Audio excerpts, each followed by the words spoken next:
Hello, welcome. I'm Will, the Nerdy Nerf Herder. Welcome back to Shiny Sunday. Today we have a Latias hunt lined up. I managed to get it on special scan, and while I've gotten this, I actually managed to get a 100% Latias Shiny in Pokemon Go. So in theory, I don't technically need it for my Shiny Living Dex, but I thought it'd be kind of cool to have it here in this game, so we're going to shiny hunt it anyway. Um, so right now I'm geared up, ready to go into this uh, wormhole and hunt this Pokemon. So let's go ahead and eat our donut and jump into our hyperspace.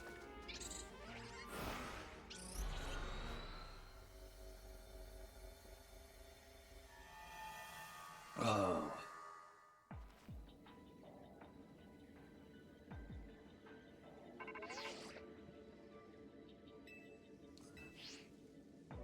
So Latias I need, but Latias was not one that I particularly needed. But it's okay. I will take it nonetheless.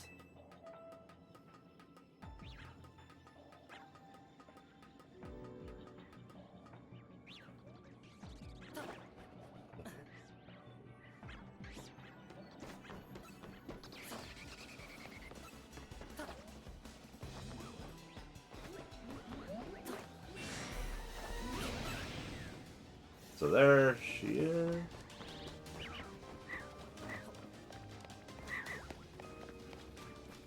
We try to get away from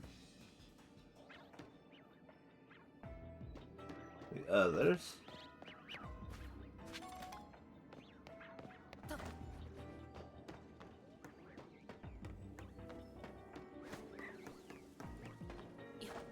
Alrighty.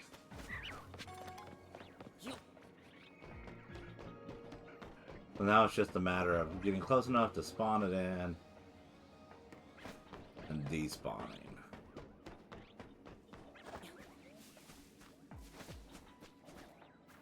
So we've got it despawned. We're going to go ahead and we'll drop a save.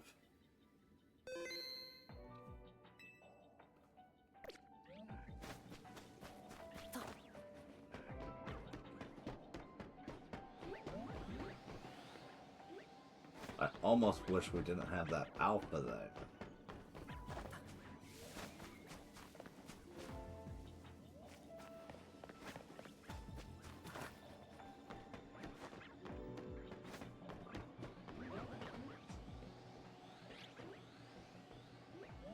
Red.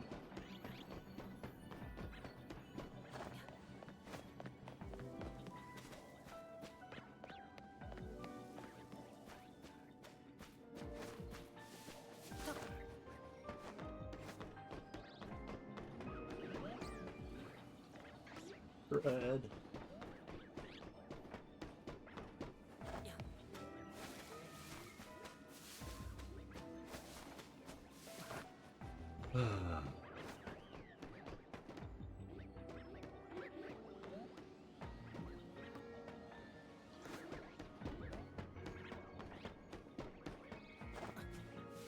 So this is one of two remaining legendaries that I can shiny hunt in this game.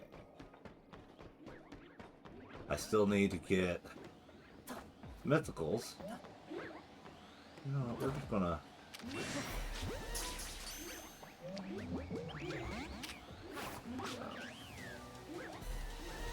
Alrighty.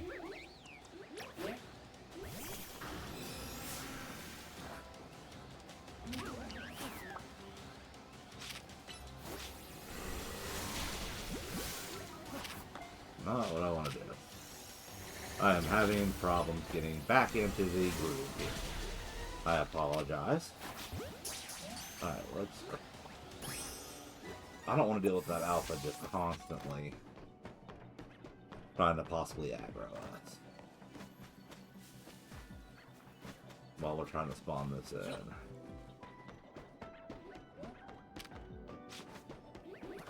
The regular Muna I don't care about.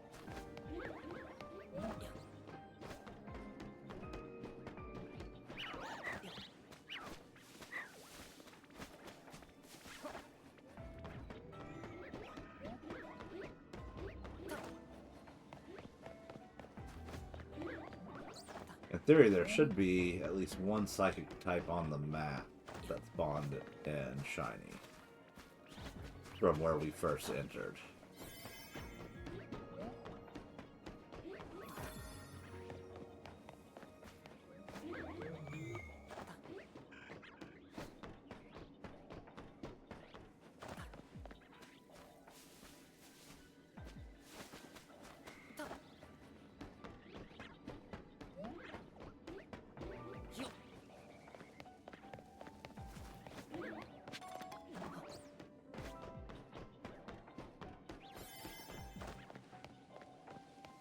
This will be our last pass, and then we'll do our reset.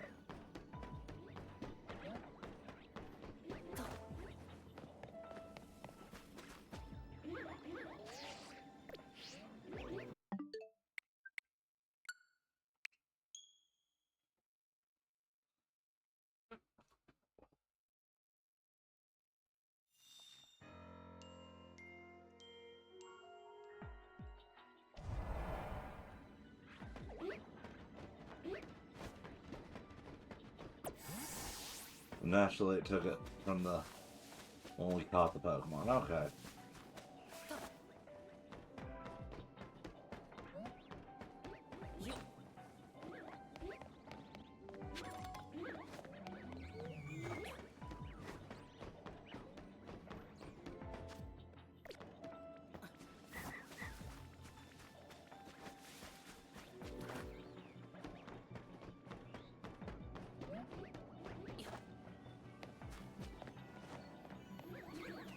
And we just keep going back and forth. So now I'm tempted to completely reset the zone, I have to admit. Go back to our backup save.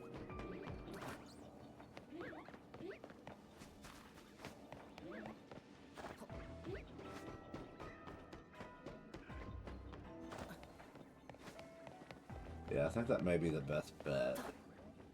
To reset it up. Then if I...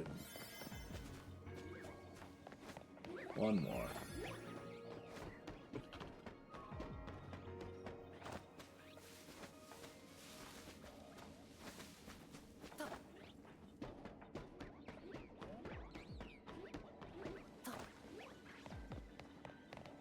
Alright.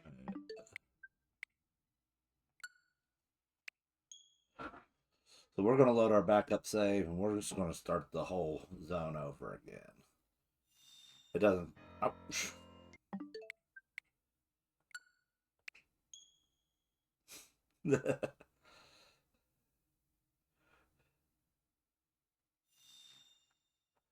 There we go.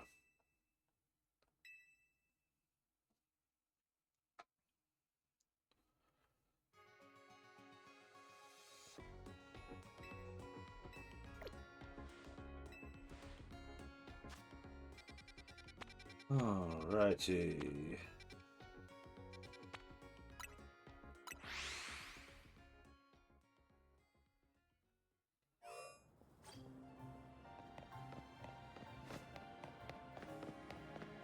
Now just work our way over.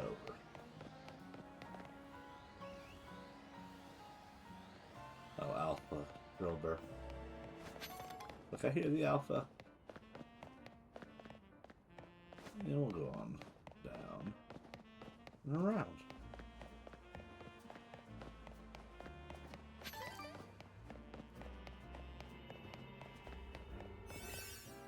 Alrighty, let's try this again.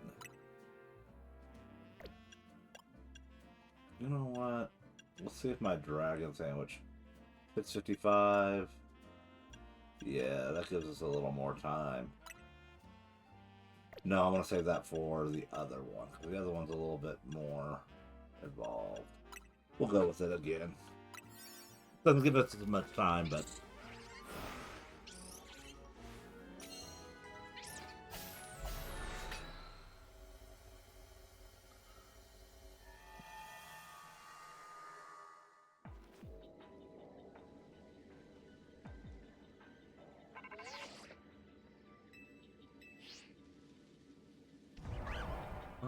Righty.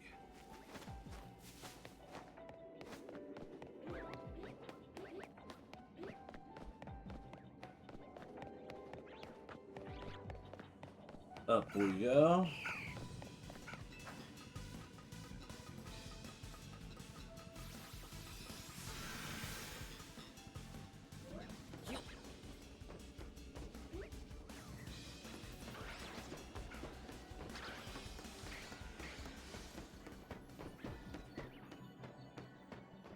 But we see it's red there. Alright. Let's drop our save.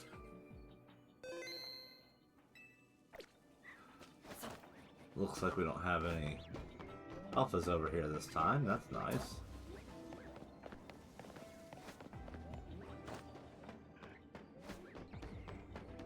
Wish we had that alpha Noibat, or Noivern that we avoided.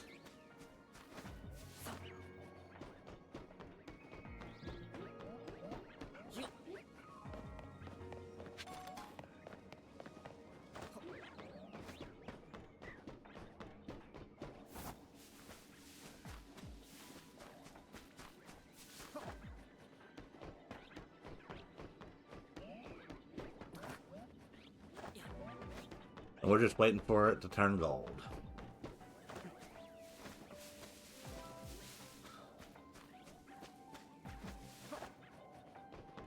Now that I'm thinking about it, I don't know that I necessarily need any of the other,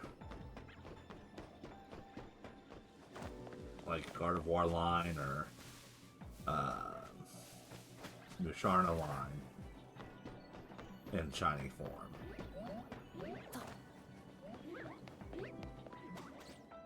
So I don't know. I never turn down a shiny if they pop up. I say that and I mean that in the sense of as long as it doesn't make this hunt harder. We have to pass on a shiny until this hunt is complete. That's fine by me.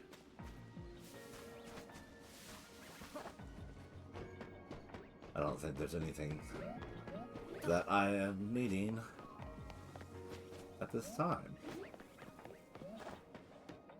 from this area.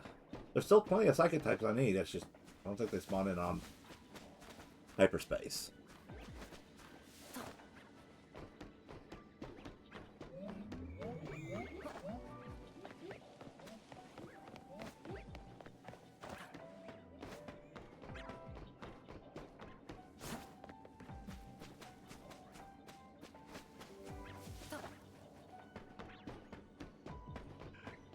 The last time we did this, I horribly failed a shiny. Where we had the shiny from the get-go on the legendary and I just missed it. Got confused between the shiny and the regular, thought it was the regular. And then in fact it was the shiny all along. This one, I know what this one looks like. Definitely a drastic color change.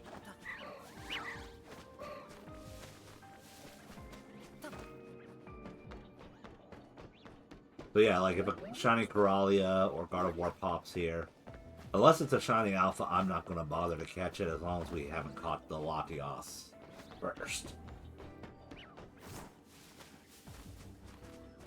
Now, if we've got shiny Latias, I'll catch any shiny that pops up, whether I need it for something or not.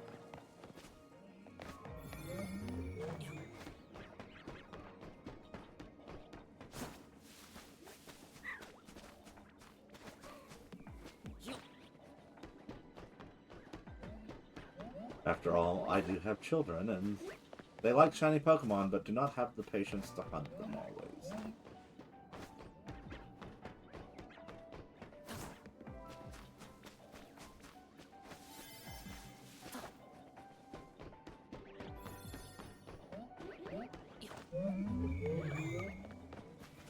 Alright, we're going to do... Yeah, we'll try one more. watch it be, I get it this time, and it's like, oh, we barely got any time to catch it. Now you're running out of time. Alright. Fate was not too tempted with us.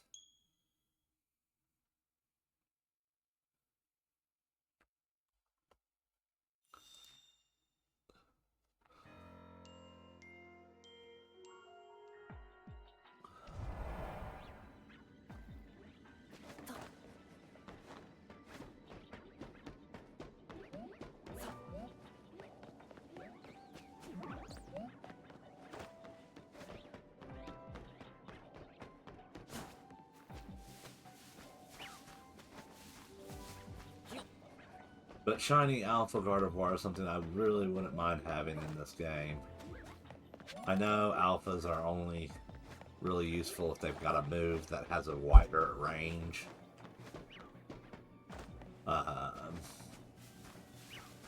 Because of their size. Otherwise, it's like, oh, you just made yourself a bigger target in the battles. So, like, there's that. But at the same time, every shiny alpha in the game has a max HP stat for the EVs pretty much out of the gate, which I find HP to be much more useful in this game than speed. Though speed still has an effect in the game, it does help decrease the cooldown time, but I feel like it's so minute that unless it's something that you're trying to counter a particular something in the meta, I just feel like it's not worth it. Like, oh yeah, I have to be faster than this one. Outliving seems to be the game in this game.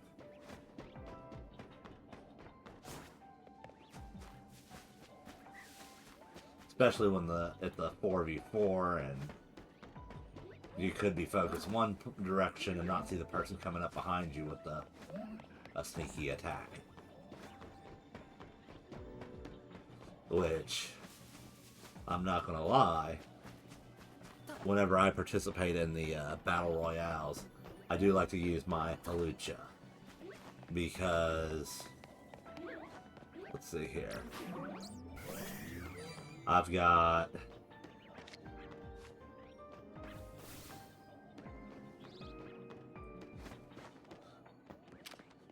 Flying Press, Bounce, Thunder Punch, and Poison Jab.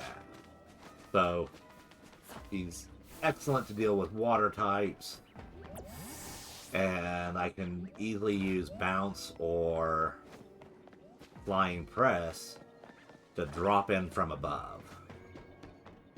So the tracking on it's great for like dropping in on a Greninja with Flying Press and then hitting a Thunder Punch to follow it right up in case it doesn't completely knock it out with the one hit.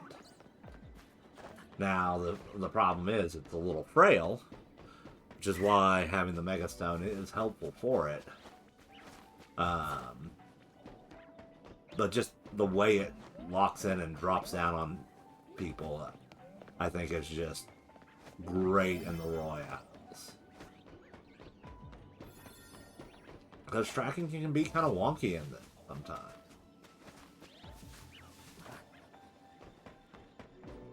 Especially when there's a lot going on.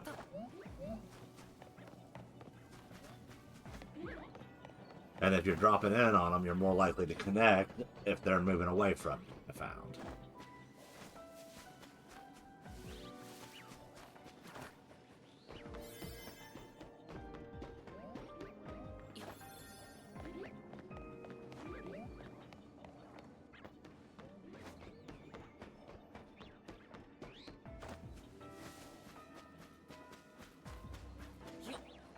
Alrighty.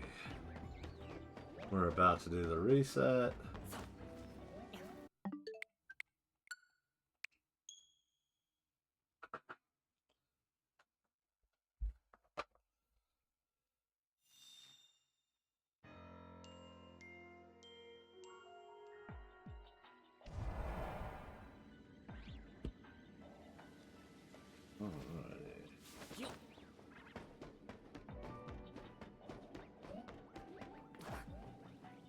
Nope.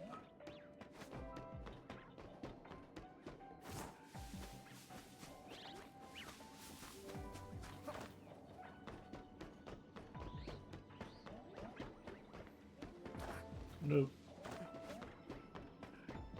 Oh. Feel free to shout out below what your favorite shiny legendary is in the chat. I know Mega Rayquaza is a very popular one with its black and red and gold. But I kind of think Shiny Zygarde is pretty cool with that green and white color scheme.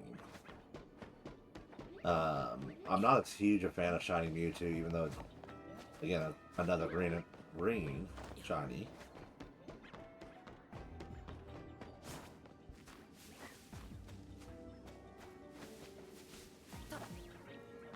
I don't like Shiny Solgaleo.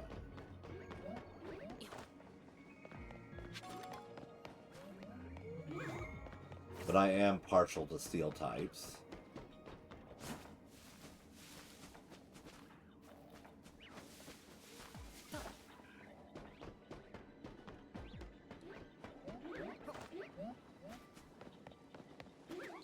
Which, of course, one of my favorite shinies in all the games is Shiny Aegislash, both steel, black, gold, and red.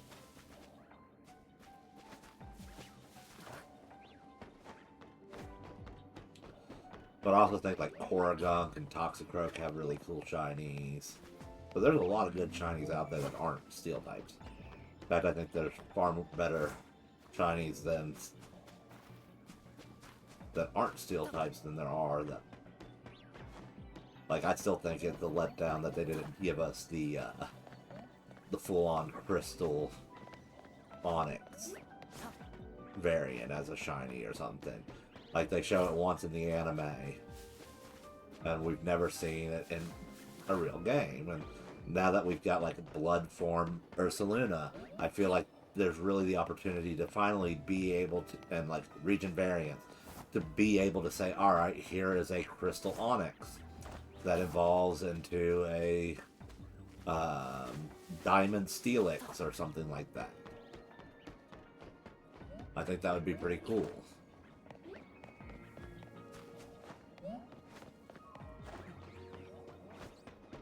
Like, make it, instead of being rock ground, make it rock and fairy type. Like a rock fairy type Onyx, and then a either a steel fairy type or a rock fairy type Steelix variant.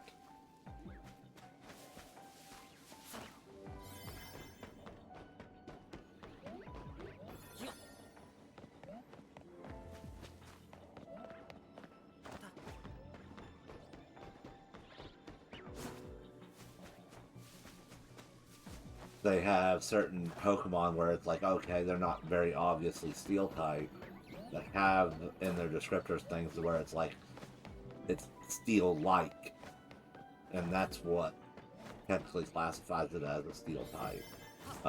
Like Lucario's protrusions are steel-like.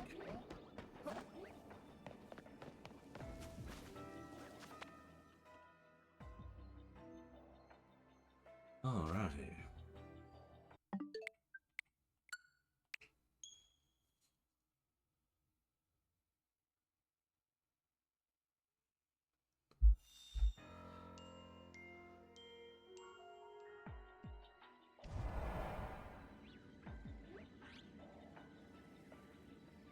Hold on one moment.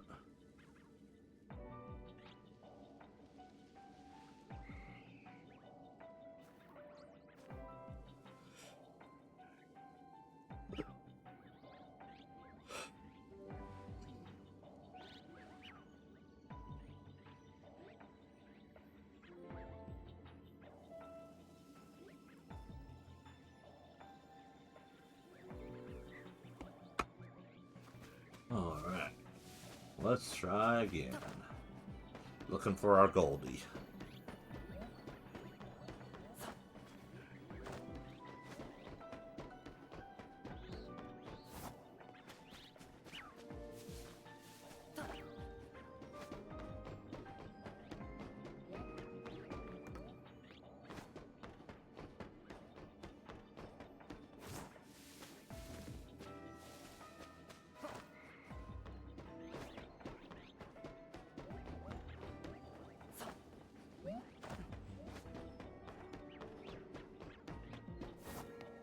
Now, Latios is another shiny legendary that I do not have yet. So, that was the one that I'm really looking forward to getting the hunt done for, now that the Swords of Justice have been completed.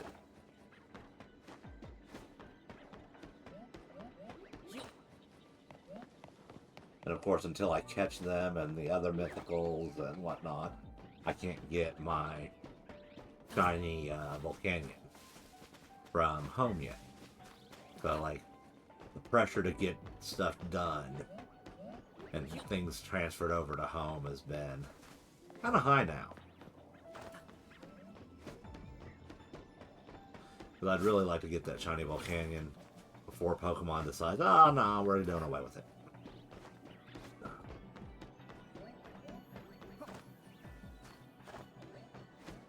Which I don't know if any of you all follow Lego as well as Pokemon, but there is now open for voting the 5 finalists of the Design a Lego TCG Full Art card.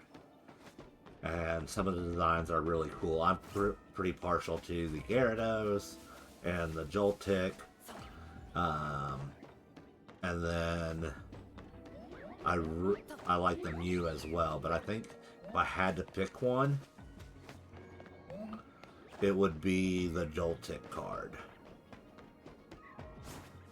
So don't get me wrong, I think all of the people who designed sets for it showed immense talent for it, and if I saw any of them get reinterpreted as actual Lego sets, for all 5 of them, I wouldn't be upset to be gifted any one of them. Now I say gifted because right now I am not using my finances to purchase any Lego that is not Star Wars.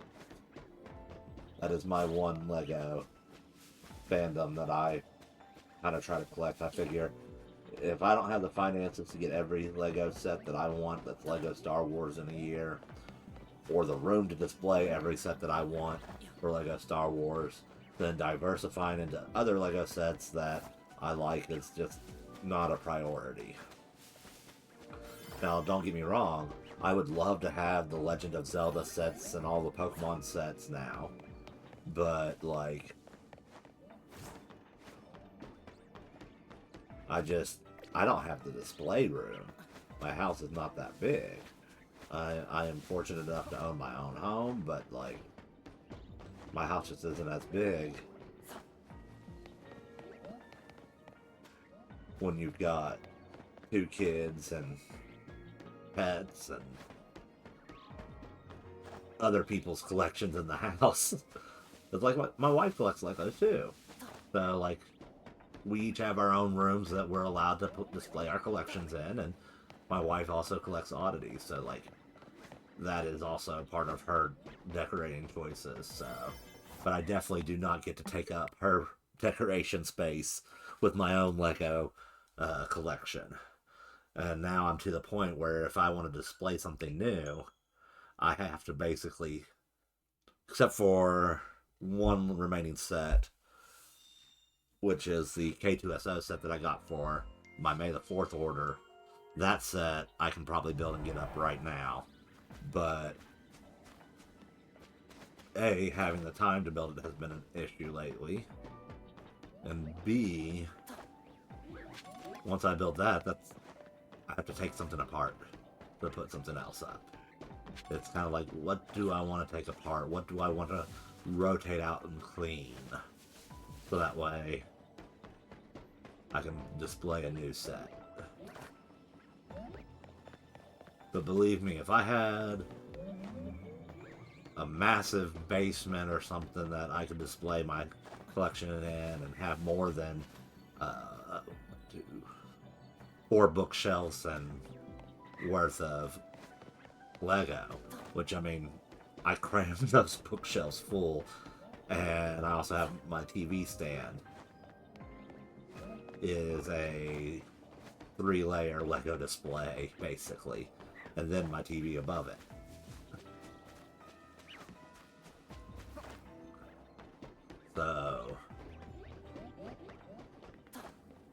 But if I had a massive basement that I could store Lego in and display it, that'd be awesome.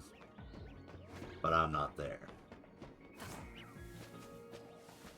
So it leads to decisions of rotating out that for me to display new ones. And I kind of feel the same way about shinies sometimes.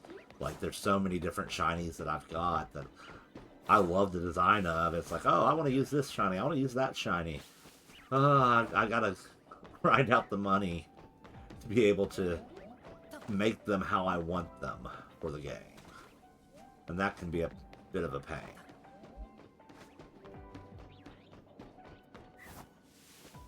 And some of them, it's like, oh, I want that shiny, and put it in my collection. Never to be thought of again.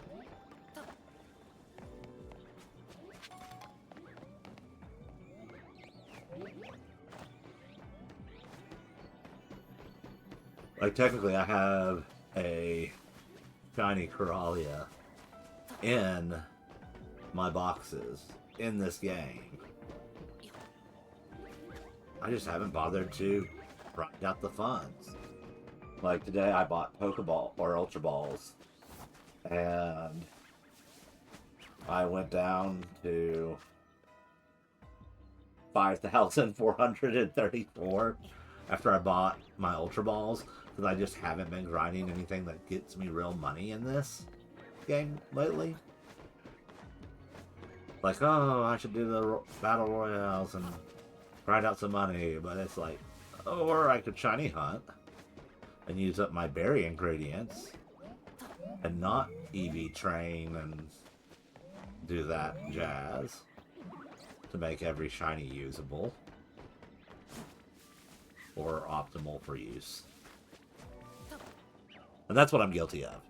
I don't do competitive, but I still want to try to make it where they could easily be competitive viable if I tried to do competitive. So, like, I used to look up move sets first and ideal stat spreads and, like, set every Pokemon up that I could like that if it was shiny.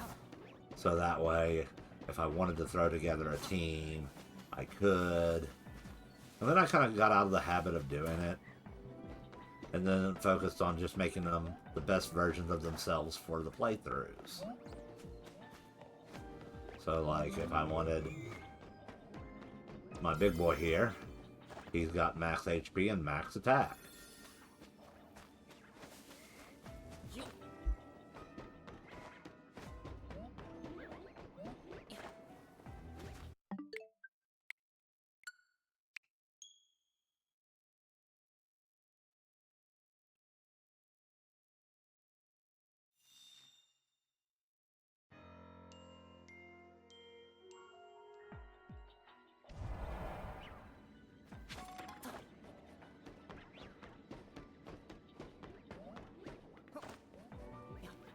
The reason I say big boy is because he's big boy.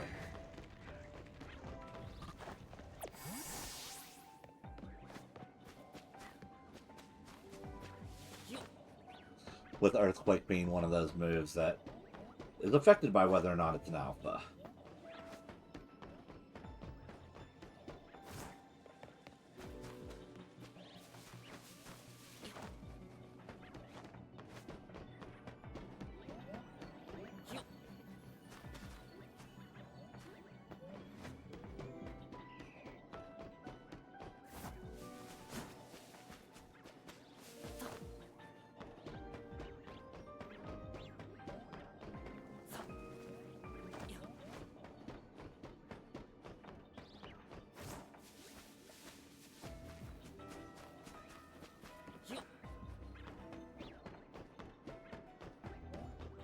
Goldie. Nope.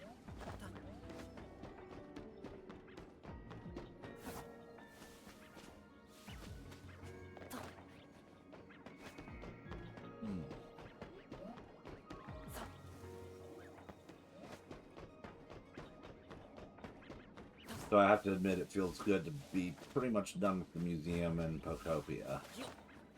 Now that the interior's done, we're working on getting the exterior looking good. Of course, the building itself, I think we're done with the building. It's just about getting the outside decorations, and we'll be resuming that on Tuesday night stream. And I think we're going to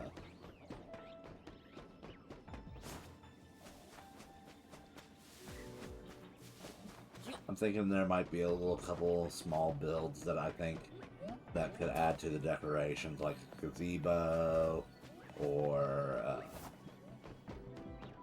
I was honestly thinking of doing like a magazine stand. That's one of the things that like you see all over Lumio City, or like mock magazine stands. I mean, you know that we can't interact with them in the game, but they do serve an aesthetic, life-giving thing to the world. Like people use magazines and buy newspapers and whatnot at little book stands and stuff like that. I thought that would be a cool thing. And then today, I was picking up an item from a location that haven't gone to in a while. And I found an item. I had to go and work around some obstacles to get to it. But and I noticed something. There was a little detail on the roads, and you can see it down here, right there, where those hedges are, and on that street there. It's almost the exact arched brick walkway that's in Pocopia. Only instead of it being red, it's a gray scale. So I thought that was a fun little detail, though I think it's funny that we have it in grayscale here, but trying to get it in that same scale in Pocopia is not as easily accessible. But it's almost the exact same texture for some of our roadway blocks in Pocopia.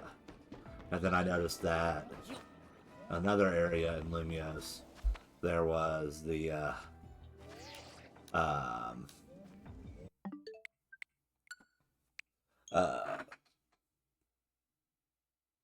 fancy stone walkway that I've been using in my pallet town, which I finished converting all of the brick away and into that because it works better with the aesthetic that I'm going for. I thought that red brick path didn't necessarily match anything that I had in my pallet town, so I got that finished converted because I'd already done that for the Haunted Mansion Island over by the mansion itself, as well as by the the flea market building, or Peddler's Mall, or whatever you want to call it.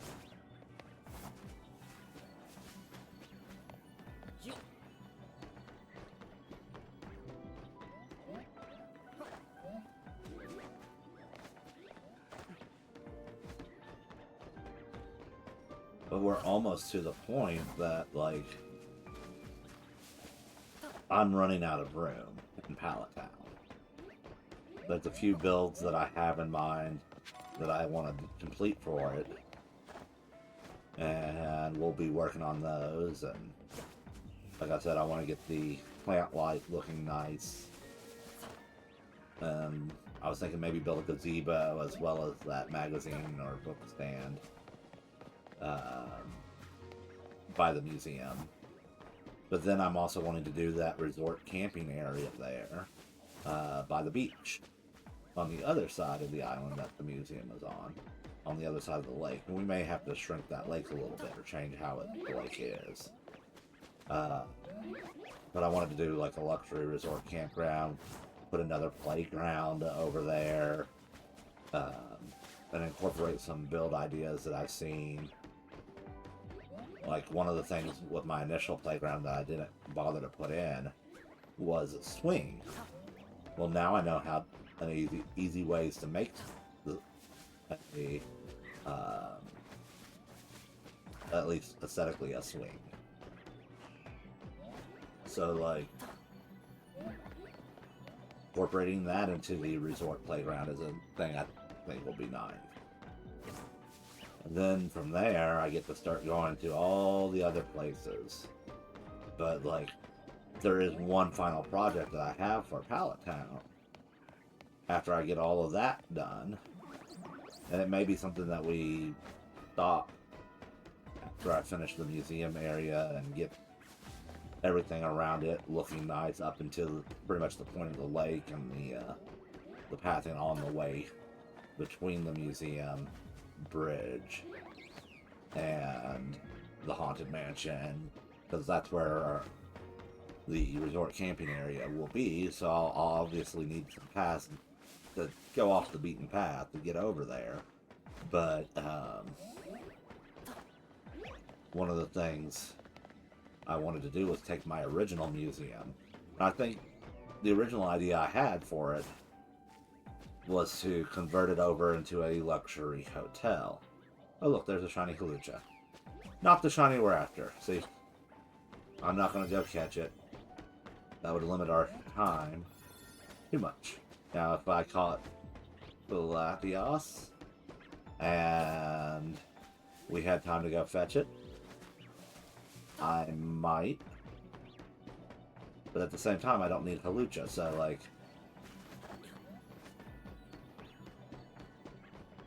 I could go for an Alpha Halucha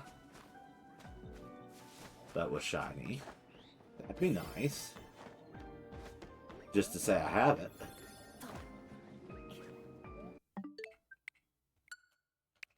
But, oh well.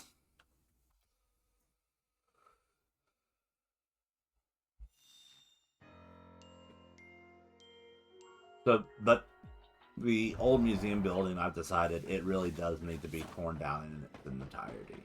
And instead of doing a luxury hotel in the same sense of it being just like one big hotel building that has individual rooms in it that look really nice, I think instead I want to go with a luxury, like, still make it a hotel but more of a condo, where you've got like a check-in building, an office, and then you have several little individual little condo like buildings. Do it on like a multi-layered with walkways, like boardwalk style walkways and staircases to all of the units, and kind of work it where it's built onto the cliffside where I originally found the icy chamber. And then inside that, where all the ice is, I was thinking of taking out all that ice and then swapping it out and maybe doing like a crystal wall, hot springs, like luxury hot spring inside there that people could access.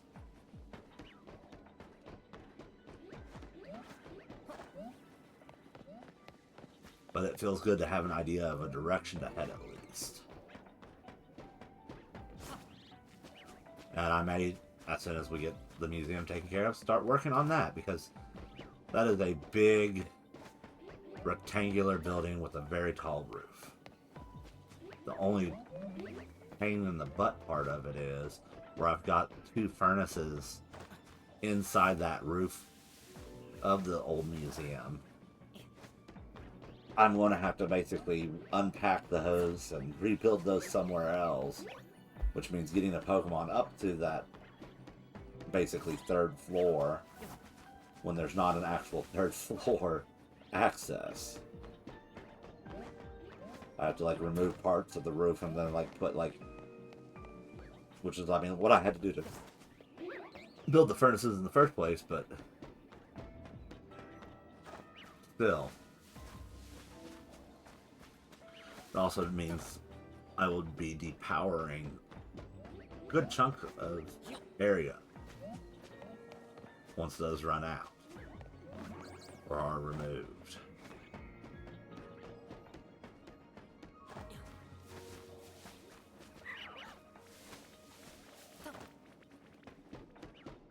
But at the same time, I use a lot of electric items in my original museum.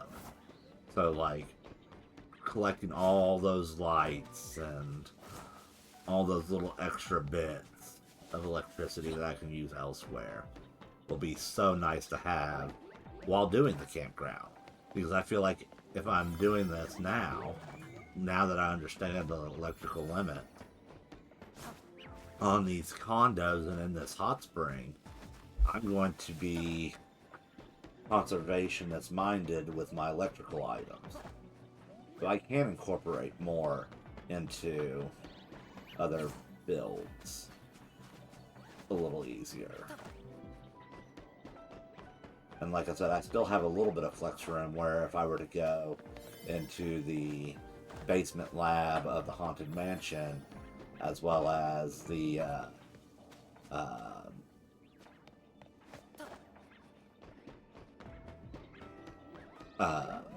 flea market, and yank all of those electrical items out and put them in storage, like that would free up electrical items, and I won't get that.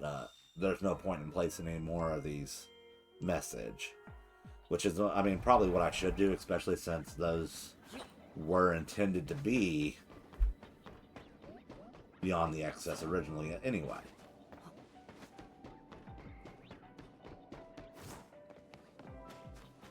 Because I hit that while trying to put the maximum while working on my volcano, trying to put the lanterns everywhere. And then I switched over to the Sable Eye camping lanterns and was able to free up a bunch of electricity, which is why, like, when I originally had the idea for my Haunted Mansion build, I wanted to have a kind of like poltergeist static TV in the Haunted Mansion. But because of the fact that I had hit the maximum of electrical items on the volcano, I was like, okay, I'm just gonna have to not include any electrical items at this point. And it ended up being like a really great move. And like, I know some of the people have been like, okay, this is a game that shouldn't have that many limits and yada yada yada. And I can respect that. I mean, I understand where you're coming from when you consider Minecraft does exist, but Minecraft exists at lower graphic resolutions. Or at least it doesn't look as good as Pocopia's graphics, in my opinion. And I've played other games like Dragon Quest Builders, too. Or as well. Which are very similar to Pocopia. And I prefer that over Minecraft. Like, limits exist, but sometimes those limits will inspire creativity for getting around certain things. Like how I use the crystal formations to help light our photo frames for the art wing of the museum instead of using the surface lamps underneath the frames. Which my original idea was, oh, I can place a surface lamp, we'll get the glow from it, and then I can stick a poster on top of it, and then I can stick the frame over that, and it'll look really nice, and it'll still be illuminated. But where I was so low on electrical items, and we wanted to put that, like the Pokeball lighting in the lobby, like, I got creative, I thought, with trying to make sure it's well lit. Which if we were to load into it now, because like most of our Protopia building has been at night, like if we were to log in right now, you can see that like a daytime build, when museums would actually be open for the most part, like there's plenty of lighting in the build. Between the skylights, the large windows, Like, we did a pretty good job of getting it lit without using a whole bunch of electrical lights.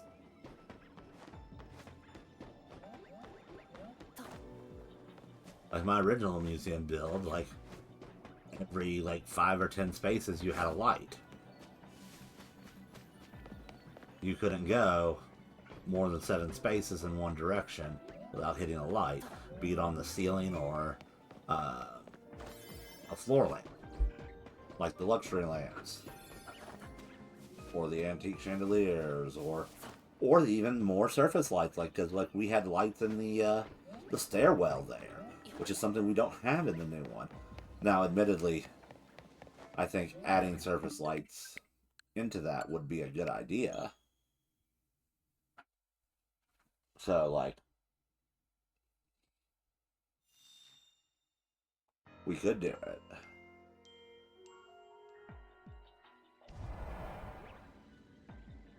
Alrighty.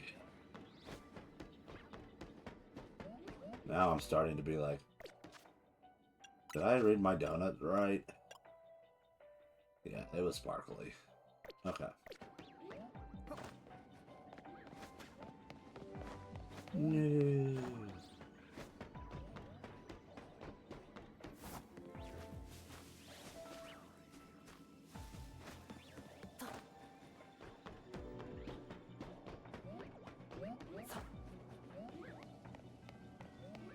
But I've been seeing so many creative builds online.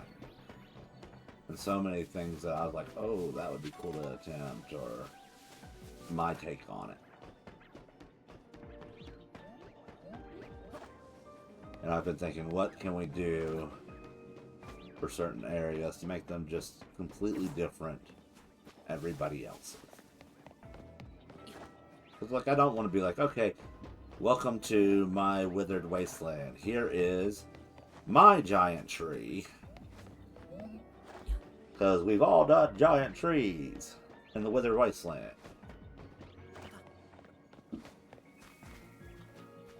Like, I get it. Originally, I did want to build a giant tree there and house my bug Pokemon and my grass Pokemon in it. And then everybody else did it, and now it's like, okay, that original thought, well, yeah, this is my take on it, but it still feels like a rehashed version of this streamer's build, or that streamer's build, or that random person that was showed off their island and that a streamer showed off from visiting. And there's something to be said, the fact that there are so many of us that have done massive, like, treehouse builds. Like, they gave us plenty of items for that. Like, I wish they had given us more items that would work for doing, like, underwater building. Give us some coral items. Give us some more beach items. I want to have something that makes the water areas look pretty. And that way we can really dive deep into, look, we just created a water Pokemon's habitat without using bathroom equipment.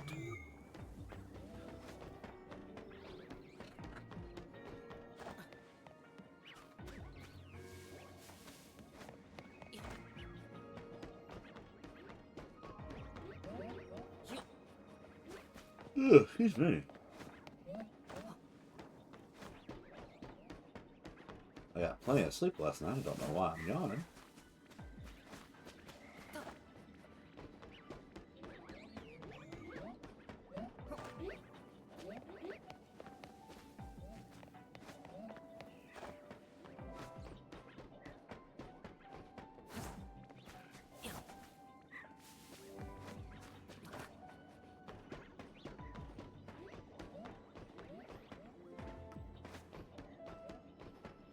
I am so ready for this hunt to be over. I'm not gonna lie.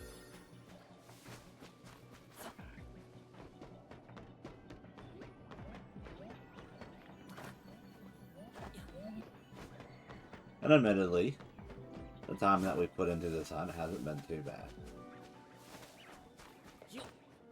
But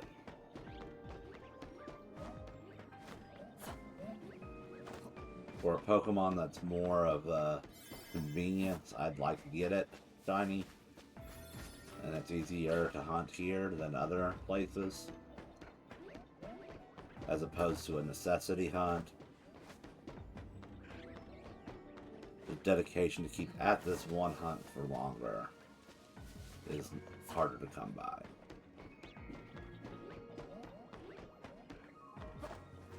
That's kind of like how I originally did a hunt and BDSP for Shiny Dialga, and then I was like, you know what? I have actual event distributions from Diamond and Pearl and Platinum and Omega Ruby and from like Black and White era and whatnot, where they gave us Shiny Dialga and Palkia, and I've got extras of them from where like friends gave me codes thinking I didn't have them already. Back in the day where you could go to a GameStop and like get the code and there's no concern of them running out. Everybody's gonna get one.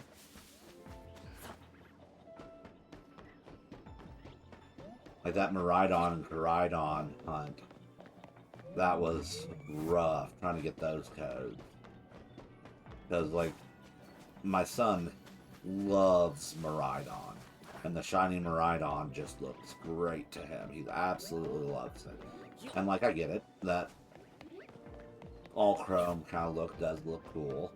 Me personally, I prefer the regular just because I'm a huge fan of the color purple. And yeah, so but like I love shiny Koraidon, but trying to get him, make sure I can get him a code. Like all my GameStops in my town were pretty much out. I had to go to another town entirely to get the code for him. And for me. Get one of each. And like, there are at least 3 of us that regularly played Pokemon games at the time in the household. So like, not everybody got it. And just the exclusivity of it versus like the old events I remember, like you would walk into the GameStop, you would power on your 3DS or your 2DS, and you would search for mystery gift via basically like a local connection. And they basically had a broadcast signal where you could download the event Pokemon just by powering it on inside the inside the store. And then they switched over to, oh, we got these scratch-off codes. But they still had plenty of them. And, like, it wasn't one of those things. Like, you could go in to a GameStop 2 or 3 weeks into the promotion of a 4-week or 5-week promotion. And, like, you would still be able to get enough to get, like if it was for box legendaries, you would be able to get one code for this game and one code for that game and take it home and load up both of your versions and get each of the box legendaries. And like, no problem, no scarcity. They had plenty of codes. Like, you come in there, if they had run out, they'd be like, oh yeah, we ran out, we have a couple more coming, or we have another stack of them coming in a couple of days. Come back here, and you'd go back and they'd have another couple hundred. Like, this whole business of like, oh yeah, every store had like 30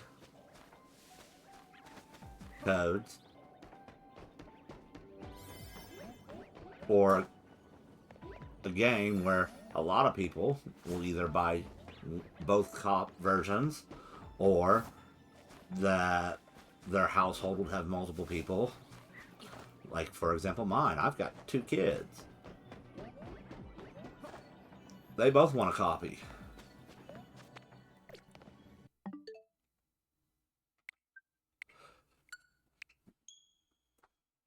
My wife used to be a big shiny hunter. when we would get shiny legendary distributions. We wanted those.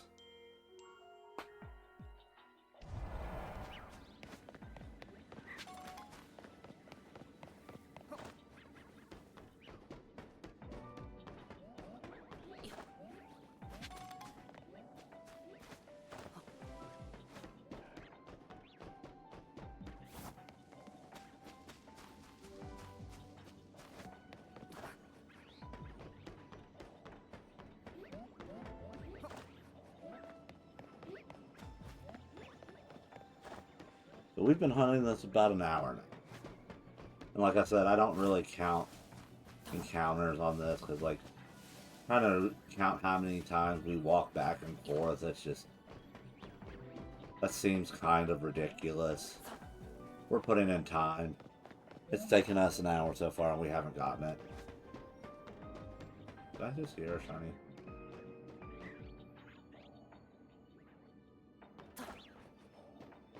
I could have sworn I heard a shiny sound. Oh well.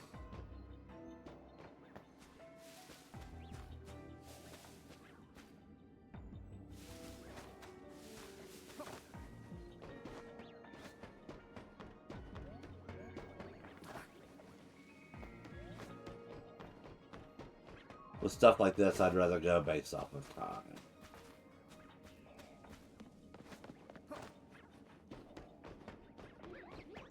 Which, our first Shiny Sunday, we got like 7 shinies on that stream in a 2-hour window. So this is karmically the equivalent of the odds being like, hey, guess what? You got 7 shinies in 2 hours, my dude. You gotta grind at least 2 hours of shiny hunting this before we're even gonna let you glimpse it. And I mean, technically we have failed 1 shiny Halucha so far in this video that I'm aware of. I mean, like I said, we have a level 3 Psychic Sandwich going, or Donut.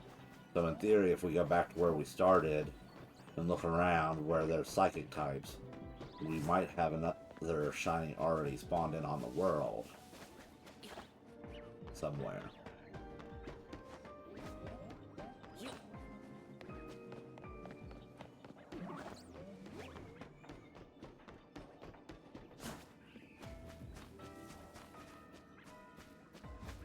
That we might have, in theory, failed, or I really don't think we're going to fail it in the sense that if it was in the world when we first popped in, it's still there. But we might fail it because, you know, I don't work my way back to it in time. Catch it.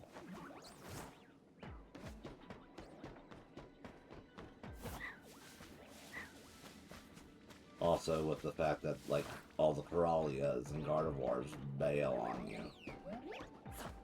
Like, that could have been a fail on one of those. That spawned in blue and I didn't realize it and ran past it.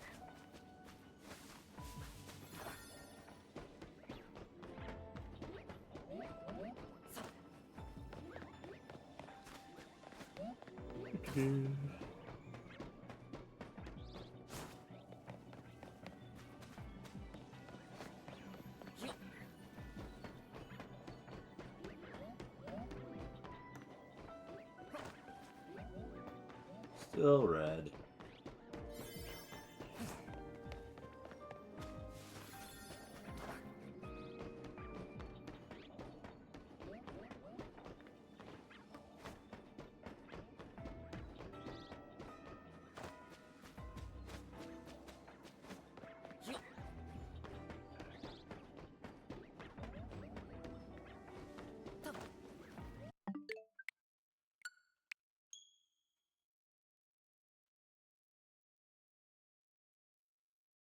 Alright.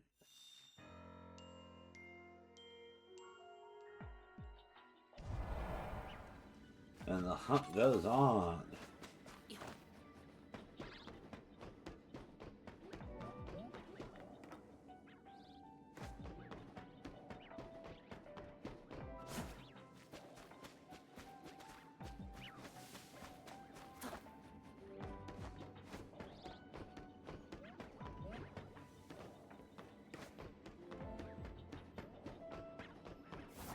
Yeah, until we get the Latias, everything else shiny doesn't matter. While it may technically count as a fail, because we didn't capture a shiny, I don't think having it count against our time towards hunting this one is worth it. Especially since it's like, what, oh, Halucha? I've already got shiny Halucha.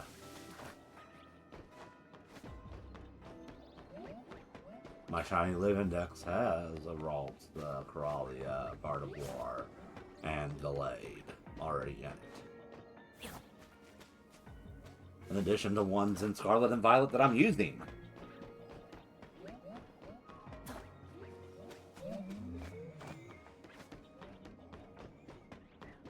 So, like, I'm not worried about that. I think I've got both, I've got the Musharna line as well in my shiny living deck. Though I would not mind having another Muna, just in case I was mistaken and one of them happens to be, like, my wife's shiny that got mixed into my collection.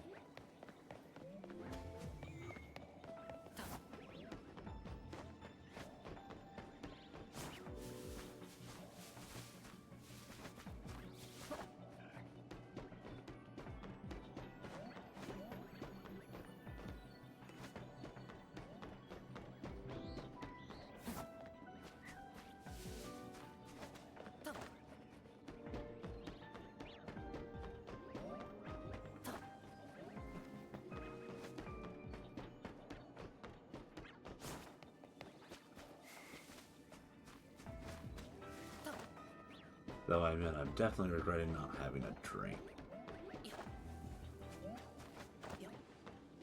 available.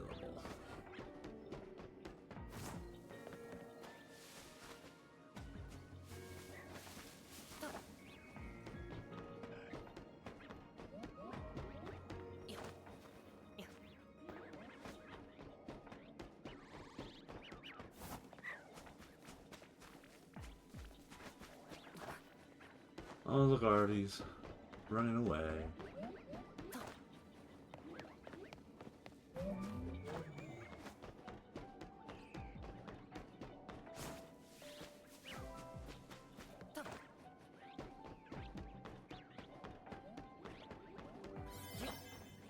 The Trekion hunt, or Terrakion hunt, took me a while as well.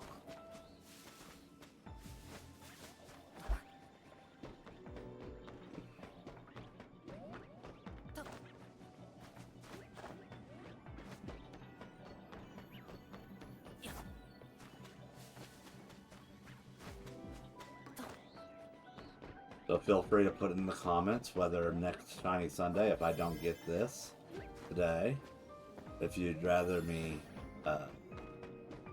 put the effort into keep hunting this, or if you want to see me move on. Because, like, if I move on, I'll hunt other things on the next stream, and we just won't do this encounter yet. Because I'm going to keep hunting this regardless. It's just whether or not this is something I'm going to hunt on stream or not. It's like, I have no problem saving it to hunt on stream or when I'm recording, so that way it can go up on YouTube for those of you watching this on YouTube after the fact. Like, I don't mind making this a online only hunt, but I also don't mind hunting this offline so I can just get through it if we don't get it today.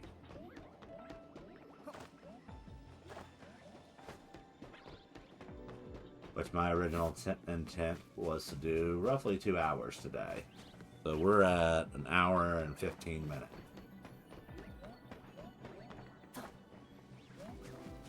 Of this hunt, and about the only thing I did prior to you all joining me for this hunt was, oh, this is Latias, okay.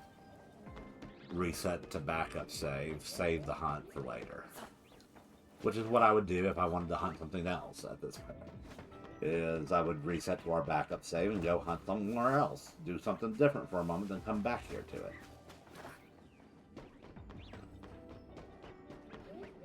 Abandon our current setup save. Since it's unnecessary, we can get back here to this location easily enough, as long as that special scan doesn't go away. So as long as I don't attempt to do another special scan, we don't have to worry about it disappearing.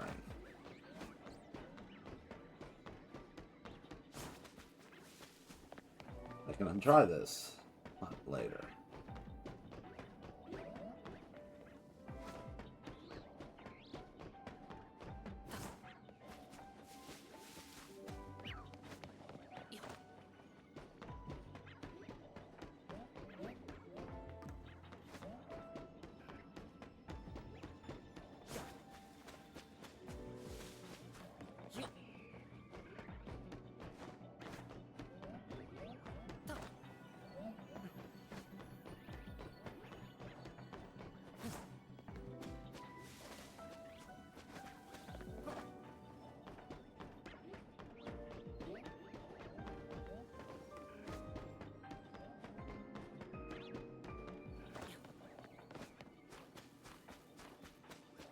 I even got more than one Shiny Latias in Pokemon Go.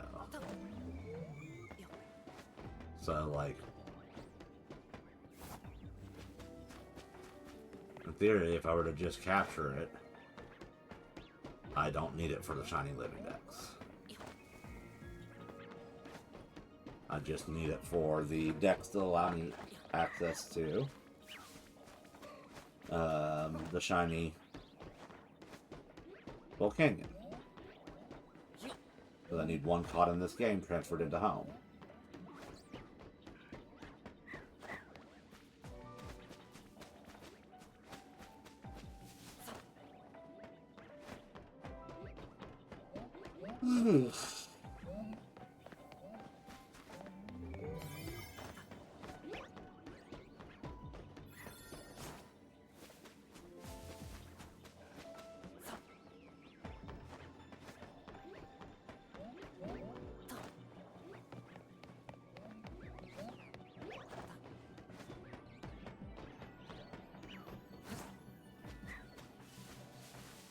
But I remember everybody made a big deal about how bad the Koraidon and Miraidon Shiny GameStop distribution was compared to other places doing it in the world, and all the controversies where GameStop said, oh, Pokemon Company said, no, we can't do more than that, and then all of a sudden, oh, but we can print off codes on your receipt with purchase, and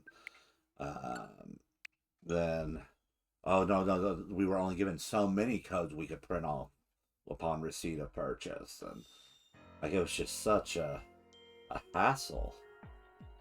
And now I'm seeing another controversy pop up with another store that I have been known to frequent at times, with bricks and minifigs having a little bit of a scandal right now. Which, I mean, the staff at my bricks and minifigs has always been kind to me, and I think that the management team has done an okay job with the store. Ours has like one room, one unit in the shopping center that it's in, that's the store, and then they have another one that's purely a party space, and I like that idea. And I like what they do with the store, but like, it makes it hard to even invest in the franchise here in my local area if I know that corporate's not going to stand up and treat its management team as well as its customers right. The whole scandal being like a guy's collection was put on consignment through the store, which the original store owners who set up the consignment have shown their contract saying, hey, that was listed as a thing we were allowed to do, though not necessarily encouraged. It was still not outside of the possibilities. And they're having trouble, and it's just seeing how they've been railroaded over the fact that this started off partially because they were talking about having to remove due to one of them having a career thing going on. One of the owners, or the owner's husband having a career thing going on or something. But, like, at some point, like, they've got evidence, and it seems like they just keep... Bricks and Minifigs corporate just keeps digging the hole deeper and deeper, causing more and more of a PR problem for them. And if they railroad their owners and be like, okay, you mentioned that you were talking about moving out of the country, well, here's the new owners. Give us your store now. Like, what? How would you feel if you were a Bricks and Minifigs franchise owner and corporate suddenly showed up and then annexed your store for corporate and then put new owners and kicked you out with barely any compensation? Like, really? You own all franchises, you say? That the franchise owners don't have a right to manage it how they see fit, as long as it's within corporate guidelines? And those same corporate guidelines you set up, they were operating under? All they did was saying, hey, we may need to relocate. We want to get and find somebody who would be willing to take over. Not like send somebody to take over immediately kind of thing. Like, it's all just sounds like a bad situation. And yeah, but it makes it hard to feel comfortable supporting my local Bricks and Minifig store. Which already I've seen my store online, and where they did like a walkthrough of the store, especially now that they've got the new party space open. But like in the walkthrough, I'm watching it and I'm like, okay, I'm a Lego Star Wars fan, but more importantly, I'm a Star Wars fan. Like, it extends beyond whether or not this minifig is 100% accurate to the story or the content. Like, I love the movies, and I don't care that the sequel trilogy was not made for my generation. I enjoyed it. I thought they were enjoyable watches. Do I think that they were the best of watches? No. I much prefer other Star Wars content over the sequel trilogy. But they were still an enjoyable watch. And there'll be criticisms of like, somehow Palpatine came back. Well, guess what? Somehow Palpatine came back in Legends too, via cloning. So that's nothing new to me. Like, that's kind of what I expected to happen, was for either A, Palpatine to be cloned and like draw Luke over to the dark side, or try to draw Luke back to the dark side, or over to the dark side again, or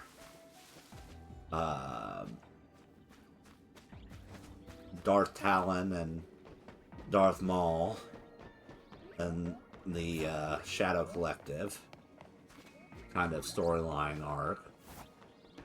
Like, there's so many Legends continuity storylines that it could have pulled from. And even in borrowing any bit of it, would still result in fans complaining. So, like,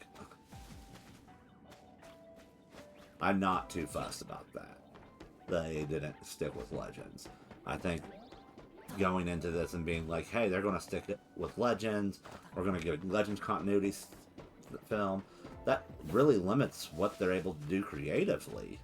And you would want a new creative team to have the freedom to create an in-universe thing that is more flexible than trying to stick with Legends.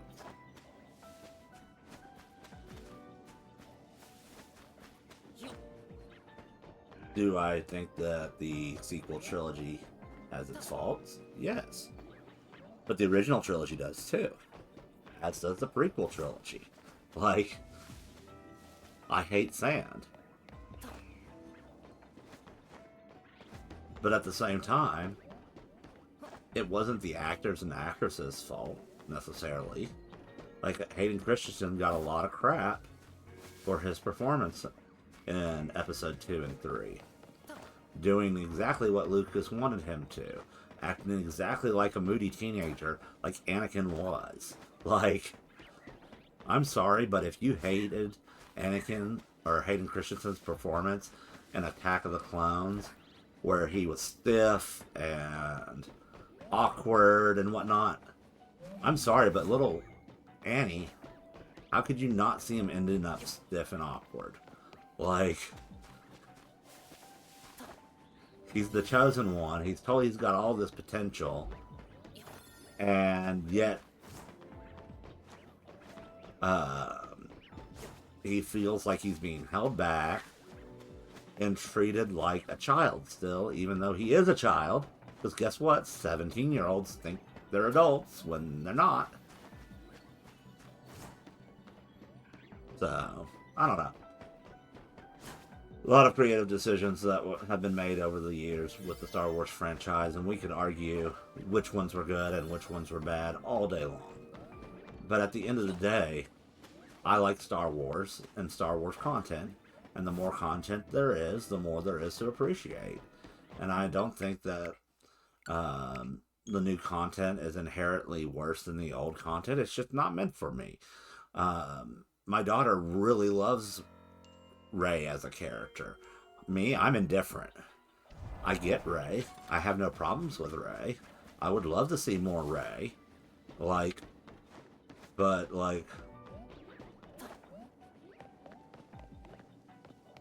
Rey wasn't meant for me.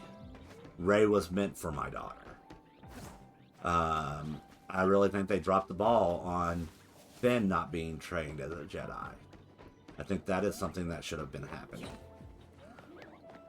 Because, say what you will, I do believe the Force is what caused him to abandon the idea of the First Order.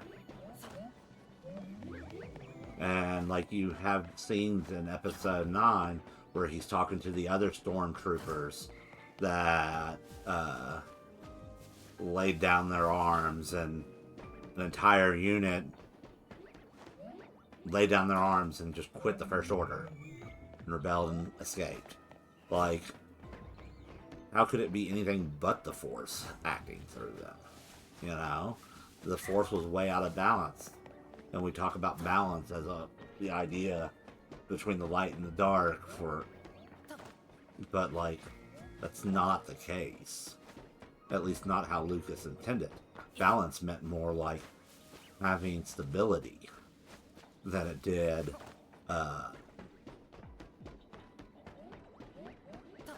there must be dark to counterbalance the light, and they must be equal. No, the galaxy is meant to be at peace in the light side, and balance would be that everything is under control and functioning as it should, with individuals choosing compassion and empathy over fear and selfishness. Because that's what truly is the dark side, is selfishness. Alpha Halucha! Which I had an Alpha Halucha in my party through most of my playthrough until I got my shiny Pelucha.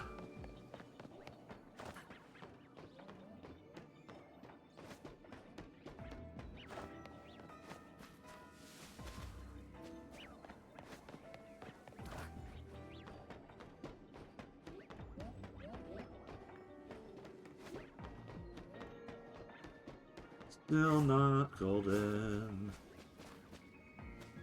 We'll keep working on trying to get this gold. Then Latias.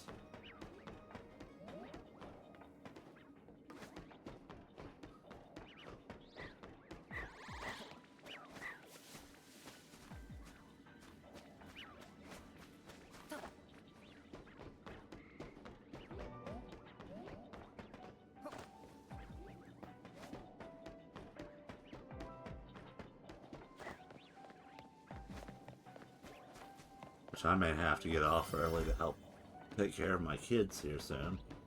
My wife was a little sick earlier today, so they have been off it with their grandmother today.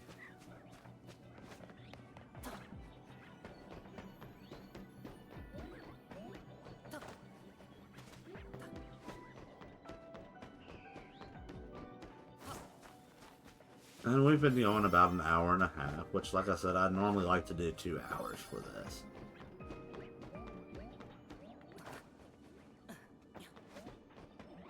But normally my wife is not sick. So we'll try one more here.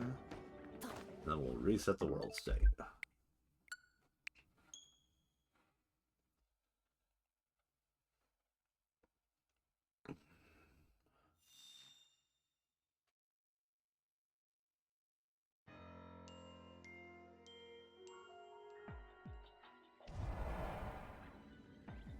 Alright.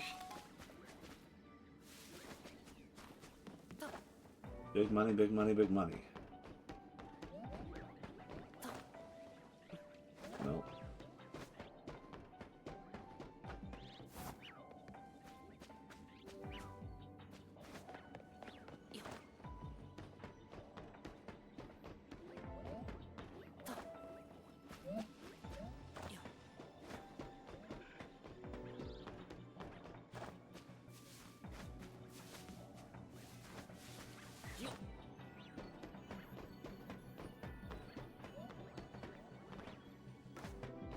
Red.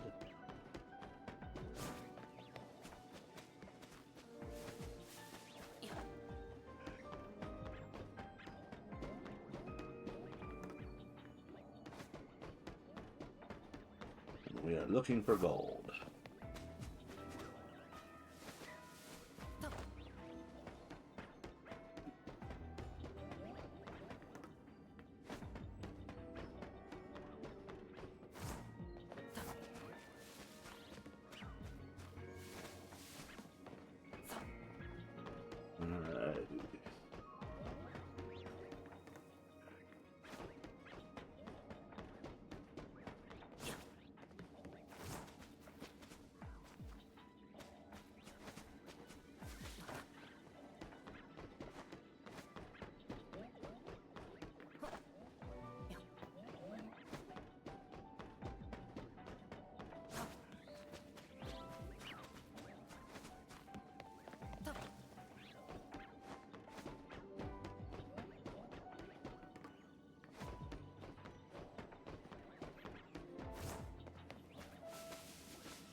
I have to admit, I am looking forward to seeing more information come out about Pokemon Winds and Waves.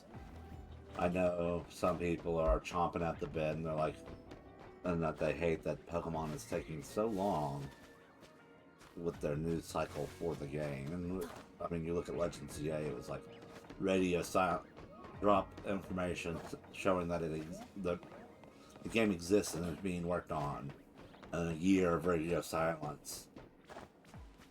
And then Pokemon Day, we get a little more information, and then it's like, okay, out to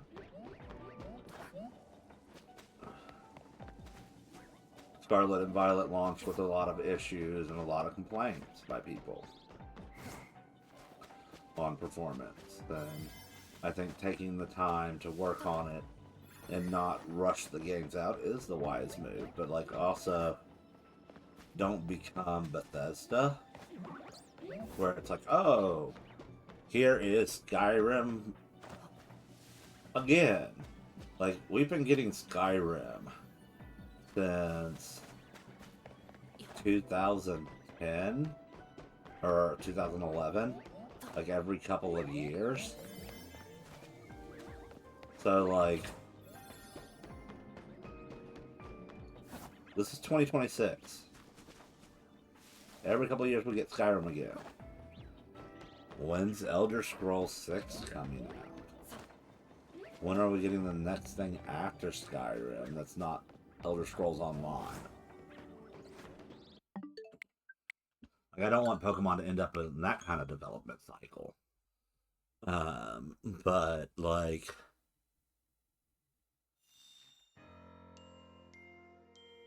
I can appreciate maybe slowing it down some.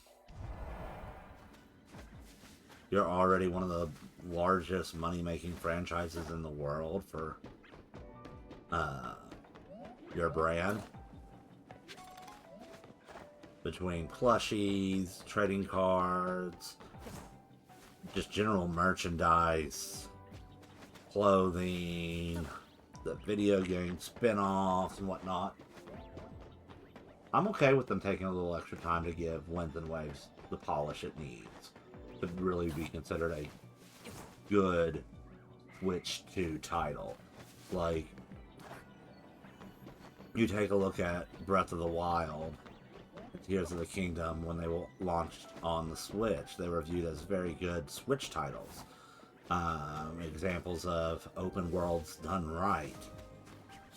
Are there glitches? Are there exploits? Of course there are. But there aren't as many glitches as there were in Scarlet and Violet at launch.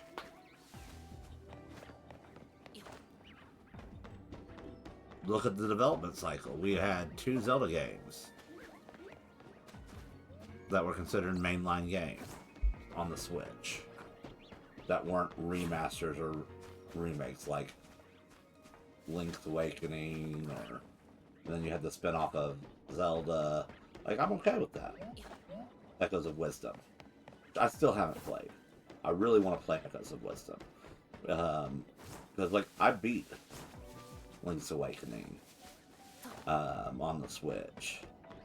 Now, admittedly, I did not beat it on the original Game Boy.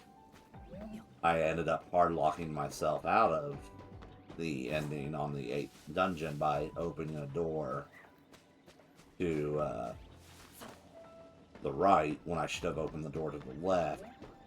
And now I don't have enough keys to open the last door to access the last 2 keys, or last key and the boss key. It's like I need one more key and I need the boss door key. And I went the wrong direction for it. If I'd gone left, I would have gotten the key and the boss key, and I went right, I got the boss door. Or a locked door and a boss. And on the other side of that, I can see the boss door.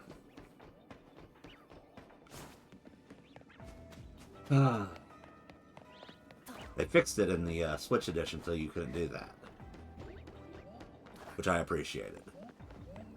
But by that point, you can bet I wasn't going to make that mistake again. And I did it correctly on the DS, or Link's Awakening DX, which was a Game Boy Color release.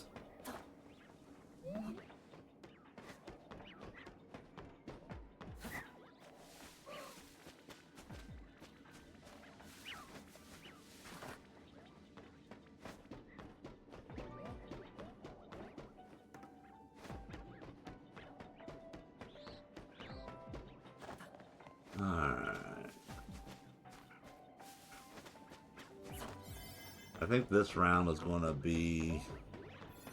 We'll do one more round and then call it good for today.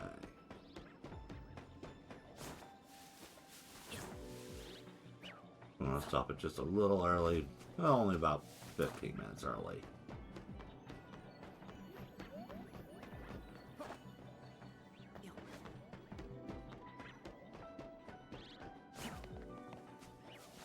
By the time we finish the reset and the next round.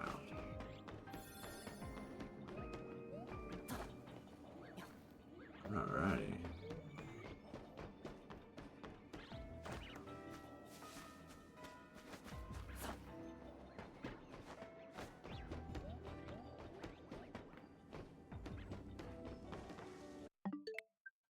Final round. If we don't get it on this one, we'll call it good for the day. And I'll hold off on hunting it until our next stream. Or unless somebody comments on YouTube saying, abandon hunt ship, try something different for a little bit.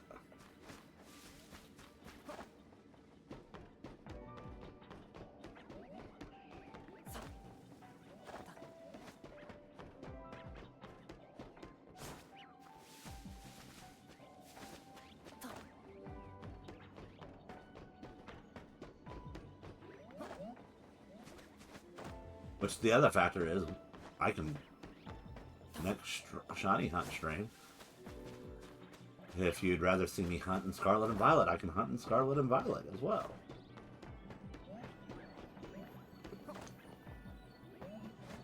Both games have Pokemon still that I'm wanting to hunt for, so we can complete my shiny living deck.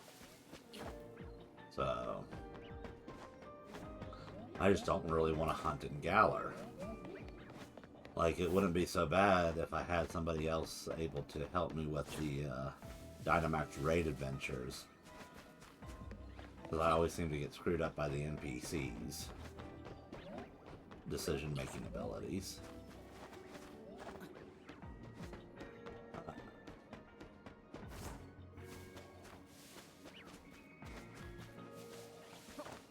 But yeah.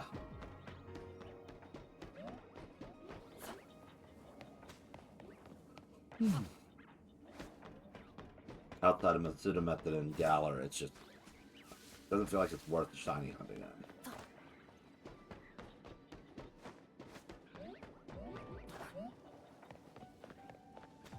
in. Now, Scarlet and Violet's fun to shiny hunt in. But again, you can get so many Pokemon, especially with the Switch 2 edition. Which there is the whole theory that Scarlet and Violet was originally intended for the Switch 2, but due to manufacturing delays, it got descaled back for Switch 1. Which I'm not convinced on. I did see a video saying that if you overclock your Switch and let it run in overclock mode, like force it into overclock mode, and keep it there, Scarlet and Violet ran a lot better. As if they had been developed basically for the system to be in overclock mode the entire time, working at maximum potential for it to work properly. And even that I don't buy, because 100%, because they know how the system works. They would know that it would not work in overclock mode 100% time of the time to run the game, and that would be a bad idea. So I can imagine they would have developed it not to be in overclock mode as the standards.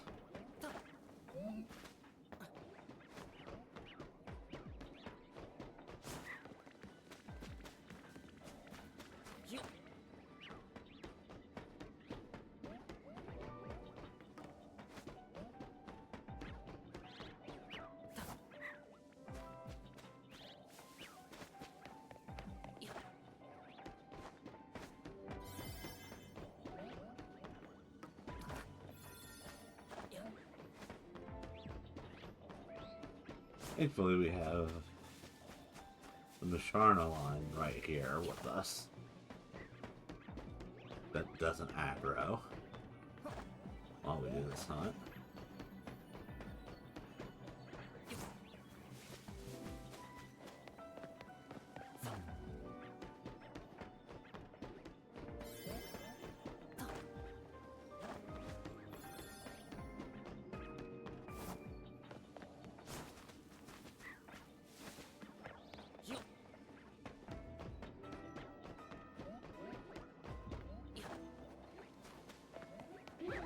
Alrighty.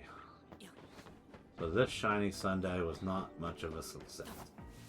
We did not duplicate our 7 shinies as last Sunday. We got 1 failed Halucha and no Latias like we were hunting. So thank you for joining me. I'll see you again on Tuesday for more Pokopia. And yeah,